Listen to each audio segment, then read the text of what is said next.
All right. Thank you, everyone, for joining us this evening. Hopefully, you're all staying dry and safe here in this weather. We appreciate you taking the time to learn a little bit more about our current Daniels exhibit and Black Heritage Trail projects.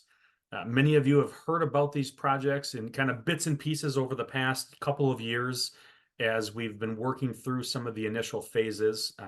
So we're hoping to present a little bit more information and answer any questions you might have related to the project. I am joined today by our design team and partners on this project. So my name is Matt Carter. I'm Executive Director at the Dakota County Historical Society, and we are the grant project lead for both of these projects. And I will turn it over and let Steve and James both introduce themselves before we go into a little bit more of the background. Hi, I'm Steve Boyd Smith. I'm the design team lead for both of these projects. And I'm James Curry. Hello, Chair of Building Remembrance for Reconciliation, otherwise known as BR4R. Excellent. So as we go through this program, we ask that you keep yourself muted to avoid any additional background noise that might interfere with the overall program. You also, if you are able to have your camera on, you're welcome to do so. We just ask that you keep your microphone muted with the understanding that we are recording this and making this available to anyone that may want to rewatch the program or those that may have registered and were unable to attend. At the bottom of your screen here, you should notice that there are some question and answer boxes as well as a chat box. And with that, sorry, interrupted by a child. So you are welcome to go ahead and use either one of those, the question and answer box or the chat box as we go through. And we will save all the questions for the end. If you do have any issues that pop up in the middle of the program, feel free to throw something in the chat box. I will be monitoring that as we go, and we'll address any issues right away, but we will try and save those questions for the end. So just a little bit to explain about these two projects and how they are separate, yet they intertwine in the history that's being discussed between both of the Daniels and the Black Heritage Trail project. So our Daniels project is nearing the end of the design phase, and we will continue to move forward with the next couple of phases here over the next couple of years with the fabrication and installation of this exhibit, which will be inside the carriage barn at the LeDuc Estate in Hastings. And then we're also working on, again, a separate project, but still intertwined with the history for a Black Heritage Trail, which right now we're in the current first phase of creating a concept plan for what a Black Heritage Trail could look like. And as we move into the next couple of phases throughout this project, that will be moving from the concept plan and start to make that into a reality throughout the city of Hastings. So with that, I will turn it over to James, and he will explain a little bit more about the history and where we plan to go from here. Thanks, Matt. So even before there was a Hastings, there were Black entrepreneurs, leaders, and families living, building, and contributing here or there. If that statement of fact is surprising, it shows the value of this trail. Hastings began as a relatively integrated town. The people who were given the land and who plotted the town were white. But among the people who actually built the town were African Americans who started businesses, who soon bought property in downtown and beyond, and even who may have secretly been active in the Underground Railroad. Within a decade, even more African Americans came to Hastings, including formerly enslaved people who freed themselves during the Civil War. They built families, they joined the town band, they built Brown's Chapel AME Church, and went to the local schools. At the beginning of the 20th century, the next generation included Hastings High School's valedictorian, my great-great-aunt, and a particularly high rate of enlisted men in World War I, my grandpa and great uncles. But by the 1920s, the Black population had dwindled to near zero. Most had moved to Black communities in the Twin Cities.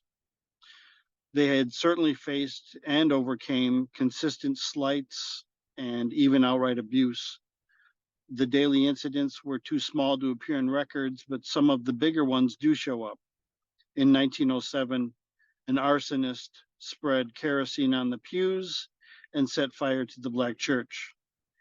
In the 1910s and 20s, the KKK rose throughout the Midwest and marched in Hastings and elsewhere in Dakota County. But the younger Black generation also seemed to have moved, like lots of young graduates continue to do, to create more opportunities. What's surprising is less that the Black community moved away for more opportunities and more comfort, but that for decades in the 20th century, the census shows no Black population at all. In fact, they say the last colored man died in 1954. Hastings Black Heritage Trail's underlying purpose is to make Hastings more welcome to everyone, for everyone. It wants current residents to know about and celebrate these Black roots. It wants to encourage people from away to visit, including descendants who have discovered their ties to this place, other African Americans, other BIPOC groups, and other younger generations who, statistics show, tend to prioritize places that recognize their whole past and avoid those that whitewash it. So in a sense, it wants more people to feel comfortable moving here. The Black Heritage Trail then will do all of those things by, among other things, creating opportunities for locals to happen upon this history as they walk their dogs, drop their kids off, enjoy a concert at the riverfront. This is an image from the new Black Cultural Heritage Trail in Asheville, North Carolina. But the concept envisions a few places like this with larger topical interpretation. It also envisions site-specific interpretation. So we recognize, though, that that may be rare, that site-specific interpretation. We just may not have very many opportunities because we're not talking about a trail like something you'd see at a national park or a state park where everything is on public land. Much of what we're talking about for Hastings may be private property. So we envision also simple markers on the public property, such as sidewalks. This is from the Freedom Trail in Boston. It's a very large and fancy example of this. We aren't imagining necessarily this large. But those sorts of markers, whether they're larger topical things or sidewalk markers, they're only the beginning. They can only go so deep. So there's also a website in the concept where you can do that deeper dive. There is a particular burden on Black stories to prove them, a higher level of evidence required when a story is new or even surprising. So the website will take you where you can see the evidence and do your own research. Census records, documents buried in archives that haven't been touched for a century. And that's literally true, by the way. Newspaper articles, family photos, all of those sorts of things will be available through the website. Of course, that works great when you're sitting at a desk looking at a big screen and able to spend some time, but it's not so great for when you're just out and about. So the website will also have a responsive face that allows you to get quick hits on your phone when you come across a sidewalk marker or other in-place interpretation. All of these aspects of the trail will be supported by programs, events, and as Matt had said at the beginning, an exhibit at the LeDuc Historic Estate. This is the Daniels exhibit. The exhibit is a completely separate project, but it dovetails well into the trail. It expands on the exhibit already there, and it winds its way throughout the barn. The exhibit begins with George Daniels' life in bondage in Georgia and up until he freed himself during the Civil War and found his way to William LeDuc and Hastings. Then it adds a parallel section about his wife, Chloe, who lived in Prescott when they met. Then expands further to their lives together, building a family, moving from Hastings to Medford, and eventually homesteading in South Dakota. It also makes connections to the Hastings Black community of which they were a part. And it concludes with a section on other Black communities throughout Minnesota.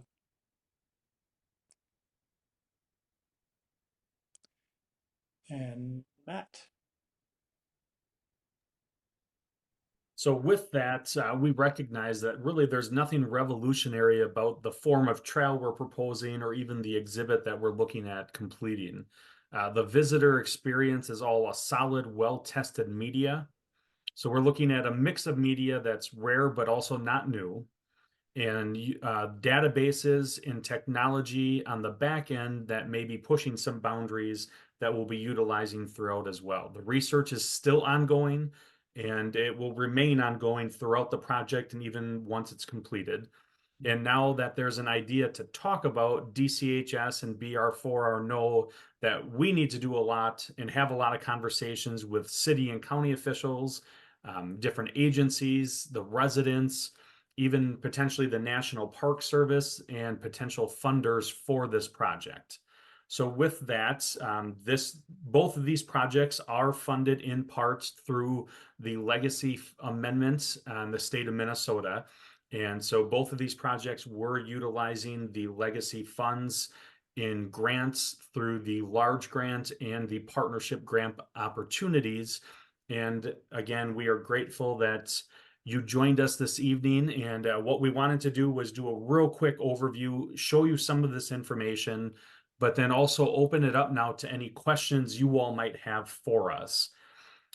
We do have the ability, I think, in here to do the Q&A in the chat box. But also, if you do have the ability, there is a reaction. You can raise your hand, and I can click on you and unmute your microphone so that if you do want to talk, you are welcome to do so and physically ask your question verbally rather than typing that out. So is there any questions about the projects, the organizations, the partnerships, or is there anything that you would like to see again or see that we haven't shown that we might be able to pull up in the plans?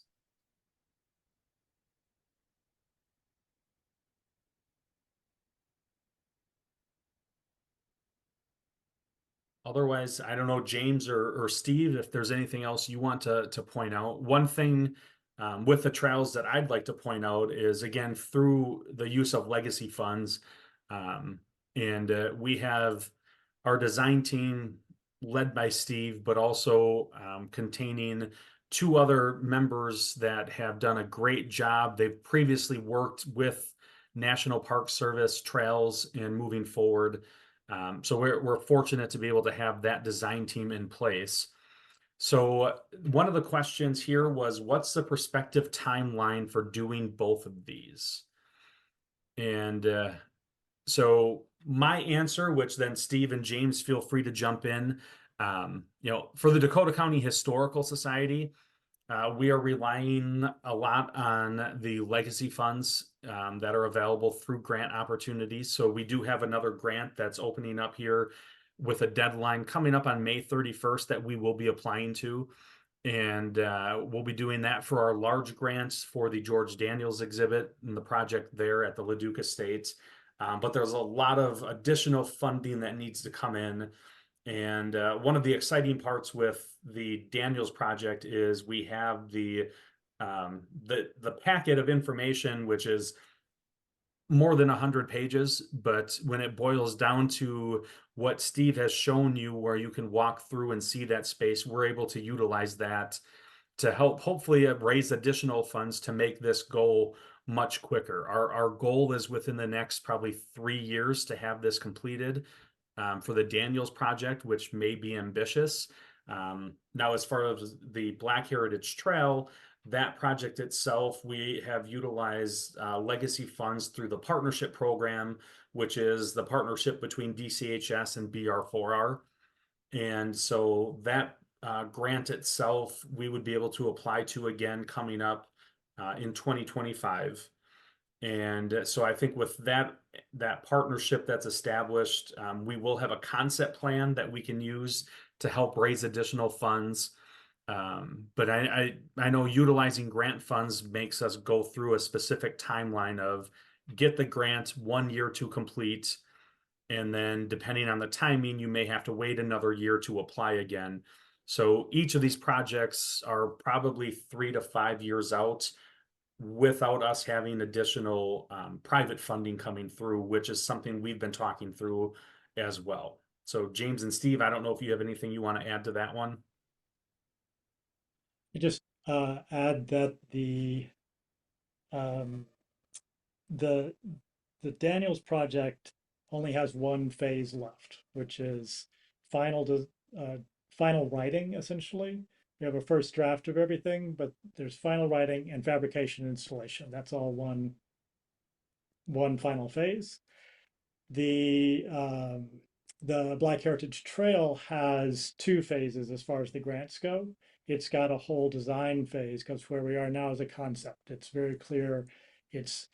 We tested some locations just to get a sense for what the media would do in actual space, but we haven't defined exactly where there should be a panel and where there should be a sidewalk marker or anything like that. That the concept doesn't go that far. So that's the next phase. And then the phase after that would be implementation. And there's all of that step about all these conversations that need to happen.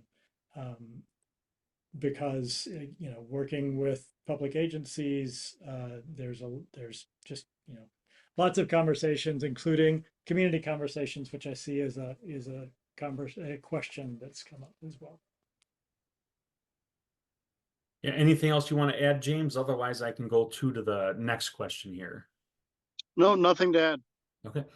So the one question was, how has the city of Hastings been engaged or reacted to these great projects and ideas?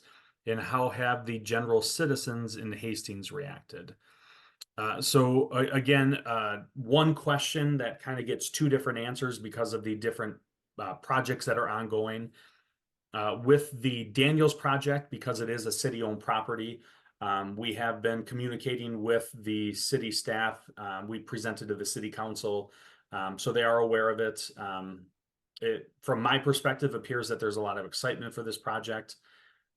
Similarly, with the Black Heritage Trail, that's another idea that we've brought up and discussed, and again, seems like there's a lot of excitement within the city.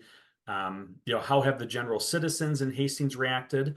One of the things I'll share is we had announced this grant opportunity, and that about a year ago, we announced that we received this partnership grant and that we were looking at creating this concept. And one of the questions, and again, not necessarily Hastings specific, I don't know where this resident was, but through social media said, well, I'm not aware of any significant impact that the African American community had in Hastings. And so, with that question, kind of gave us the reasoning of and justification of this is why this type of project's needed. And again, the people we have talked to have seemed excited about this, but we still know we do have a lot of work to do to get this out to the general community and make them aware of it at the same time. And I would just add that through BR4R's focus groups, as well as events that we've held even before this partnership occurred, sharing this history and enlightening the community as to its own history has always been reciprocated with support and continues to grow. Yeah, so the next question, are there similar heritage trails in Minnesota, and will you be mapping these in some shared spaces? So I think one of the quick answers to this is there, as far as the Black or African American Heritage Trail is there is nothing similar. There are other projects that are ongoing looking at similar types of trails, but as far as established trails, there aren't too many similar. So when we did actually go through and we visited, I think it was upwards of 20 trails across the country. Um, all of those were outside of the state of Minnesota. So as Steve shared photos and pictures in that slide about the Asheville Trail, that was one of the trails we did visit. So I will turn it over to James and Steve because you might know of other trails that are similar that I'm not aware of. I don't. I mean, there are pieces of trails. In fact, Dakota County has several interpretive trails, but they are tend to be more like the city, the county owns the right of way for a whole stretch of bike trail, for instance, and can control the entire experience. Um, and and then it doesn't. They don't tend to go as far as also having the digital side, the deeper dive that you can take. Um, that said, we are aware that there is interest. There are people who are watching this project as a potential model for their work. So there's certainly interest in doing similar trails elsewhere in Minnesota. And I don't have anything to add to that. So one of the other questions was, are you working with many community partners? Quick answer is we do have stakeholder groups that we have established for both projects. They are separate stakeholder groups. There's some overlap with members, but we do have separate stakeholder groups that we have been engaging as part of the conversation, getting feedback on where the project's going. And then specifically with the Black Heritage Trail, we are working with BR4R, again, through that partnership opportunity. So we are working with community partners. We're always looking for opportunities to expand that. We have been adding community members to our stakeholder teams. So if there's anyone that is interested, they can contact any one of us to let us know their interest, and we would be happy to engage them in further conversation and determine how and the best way to utilize their interests for these projects.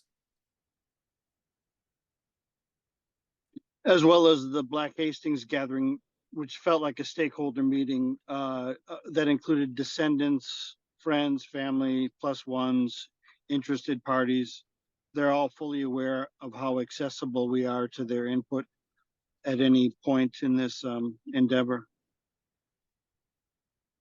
Yeah, so the next question was, how about the LeDuc family? Are the descendants that are involved or supportive? So the LeDuc family, we have not had a ton of communication with descendants. There aren't a lot of them. As we go through the family lines, they and I think even Micah, we talked about this during a tour at one point where she saw their family tree. It kind of dies off, and one of the last remaining descendants that we actually had communications with died. um, she passed away about 3 or 4 years ago. So that was the last descendant that had a real ongoing communication with our organization as well as the Hastings Historical Society. And so I think there could be an opportunity to do that, but the line of their lineage has dwindled to a very small number right now. So, Steve, I'm thinking this is a question for you. What kind of archival databases are you using? Actually, I wish Carista would answer that. This is actually a subject we're working on. We've got a meeting this week with a group of archivists and database people to try to first line out what our specifications are, what are our needs. before we start talking about which specific database system we would use. I'm not, I'm on the interpretation side. In fact, I see that you also talked about the Mississippi Civil Rights Museum. I used to work for the company that designed that museum. It opened in about 2019. And I understand it's marvelous.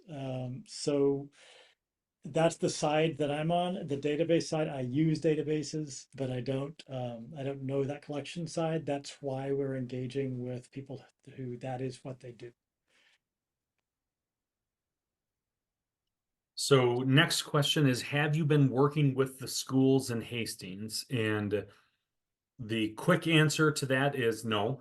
We have not yet engaged the schools within Hastings, but that is definitely something, especially as we start to get further into this process, with both the Daniels and the trail project, that we definitely would like to utilize as many, again, teachers to get their perspective and try and get some input as to how they could envision students utilizing both the trail and the exhibits. And I know, James, I think you've done some stuff with schools in the past, or am I misunderstanding or misremembering? That was IDEA. IDEA did something around LGBTQIA. And of course, we would love to be a little more involved with school participation or youth. But it's we've yet to sort of make that connection happen, especially for this summer Juneteenth event with school closing. But yeah, it's something we're gearing up to move forward with. Next question is, could you share more about the content review process? Who's involved, and then who says, yes, that's it, or no, let's keep researching or writing? And I think, Steve, you might be in the best position to take this. Yeah. Um, I'm going to divide the two projects up because they're in different places in that process now. So at the level of concept, it is the partner organizations, in this case, DCHS and BR4R, as organizations that are engaged in the community and engaged with the history itself. Our team also, or the project also did include a researcher. So Micah Anders was doing a lot of additional research under this contract, and she, but working very closely with Heidi Langenfeld and Jillian. Night. Yeah, thank you. Night. I didn't just say that. So that's where we are at the concept stage. And then, so the idea is that the concept needs to get to a certain point so that it can be taken out into the community so that more people can be brought in, because then there's something more tangible to talk about. And a lot of the concept is about establishing sort of philosophical boundaries. So what is why are we doing this? You saw in the presentation the purpose statement of what is the reason for this trail's existence, and what's its big story, its overarching story, and who are the audiences. That's the main entry point that then carries through everything else. So for the Daniels project, that's because that's already completed one additional stage beyond that. Then we're getting into specific content and saying, okay, we're going to talk on this panel about this thing, and on this panel about this other thing, and this other thing just doesn't fit anywhere. That has had review again by stakeholders and an independent scholarly review as well. And of course, then again, with DCHS, and Micah is the writer on that and the researcher. Yeah, and I think to point out too, the one thing that you mentioned, Steve, is that there is an independent review, and so both of these projects have had those. So the design team, the partners, the stakeholders all go through the process. We've had multiple meetings throughout the year where, we discuss what's going on, start to look at drafts of what this looks like. But then once we get to the end result, basically, or 75% completed, whatever number you want to throw in there, we do have it go through an independent review to get feedback to make sure this is on the right track as far as what we're hoping to convey. And that's where we rely on that independent reviewer to review it and say this misses the point. I think you're trying to make this, but it sounds like this. And really, they create a document that they provide to us. And then it also goes through a review process because it is a grant. It does go through a review process by the Minnesota Historical Society, and they provide us feedback as well throughout the process. So there's a lot of different reviews that take place. We are always open for more feedback. So if anyone is interested, wants to see it, let us know. What we can do is we can try and figure out a way to make this available that you could go in and again, take a look at it. We're not trying to hide it.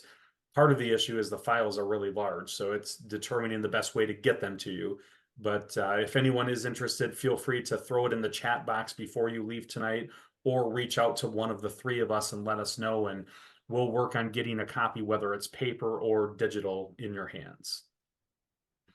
So the next question is, are descendants of George Daniels involved in the project?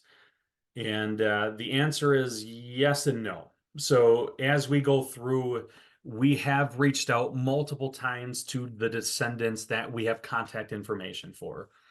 We've done a few, I believe, through genealogy trees, a few cold calls that have gone unanswered as well to descendants that we've seen. But we have reached out, we have communicated with a couple of people, and their replies have been, "This is great, keep us updated." They have not actively taken a role in it. We've offered it multiple times, but they have definitely tried to stay more on the back end of the reviewing and seeing the updates rather than actively engaging throughout the process.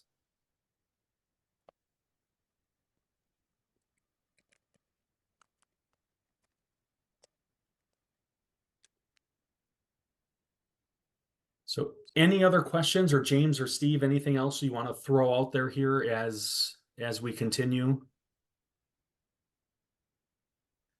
Well, go ahead. Oh, I was No, just you gonna go. say, I just wanted to thank the attendees, and thank MNHS and our legislature. And this seems to be a very collaborative yet intentional, progressive, kind of almost the opposite of what I expected for something that involved. And granted, we're still in the conceptual phase, but I just wanted to acknowledge my gratitude for how collaborative and open the process has been thus far. And I'd just like to add to that and just reiterate what Matt has said. We really do want more people involved in the conversation. So I believe, I'm sorry, I'm not sure where we left it, but either James or Matt, you're keeping a list of people who have expressed an interest. So even people who watch this video later, people who, if you know somebody who's a resident of Hastings or a descendant who would be interested in being involved, please just have them get in touch with Matt or James. Probably would be best, not me. So James, the BR4R website is, what is it? What's the URL? br4r.org, Oh, or well, that's, but br4rmn at gmail.com. br4rmn at gmail.com if you'd like to contact us. yeah. And there is a contact page on your website. So, and I Right. believe everybody who came into this registered for for the webinar, and the email that the reminder you would have received, I believe came from Matt's email address. So you can probably just reply to that. Yeah, and I do want to address one other item too, that it kind of goes to the timing of this. So one of the things is we've been asked, when is all this going to be done? And then also when is it going to expand? So with that, we've addressed the timing part of it already, but the expansion part, we've talked with a number of people as we've gone through this process, and in our exhibit itself has definite possibilities to expand beyond what we're looking at doing in the exhibit space of the carriage barn at LeDuc, as well as the trail itself. So when we did both of these projects, but specifically the trail, we focused primarily on Hastings, knowing there is other opportunities that this could go beyond the community. It was already mentioned that Chloe was from Prescott, Wisconsin. So we do recognize that there are other connections and that this could expand, but we wanted to try and keep it small, which again, small being the city of Hastings, which isn't all that small, but on the grand scheme, that is a small kind of focused area. So our goal is to make sure we get through that part of the project and get the trail and the exhibits done before we really start to turn the attention to going larger. But that's just kind of how we've been looking at it, because we even have, within our county commissioners that have asked, well, when does this expand to the rest of the county type of thing? So again, as mentioned, there's a lot of excitement, but we are very deliberately going through a slower, more direct, localized process as we do this. And we even know that we're not going to be able to hit every single stop within Hastings. So even in Hastings, there's going to be an opportunity for this to expand once the first iteration of this is completed. So any other questions that anyone has? Otherwise, while you may be thinking of a few, what we'll do at the end of this is we will reach out to all the registrants that came through. Let them know that this is recorded. We will make this available. We'll let you know where you can find that. And again, we'll put a call to action in there for anyone that's interested in reviewing, giving feedback, or even getting more involved in this process. We'll have that ability available so you can just simply reply to an email. But we will try and do that within the next couple of days. Definitely try and get that done by the end of this week so that that's in your hands and everyone has a chance to start reviewing that. And at any point, if you have any questions, definitely feel free to reach out, let us know. But we appreciate, again, you all taking the time to join us this evening and listening to us talk about a project that we all are very excited to see with both of them. And especially as we get through the concept plan of the trail, but then also starting to get through the design phase of the Daniels project, and all the different overlaps that are occurring at the same time is pretty exciting. Yeah.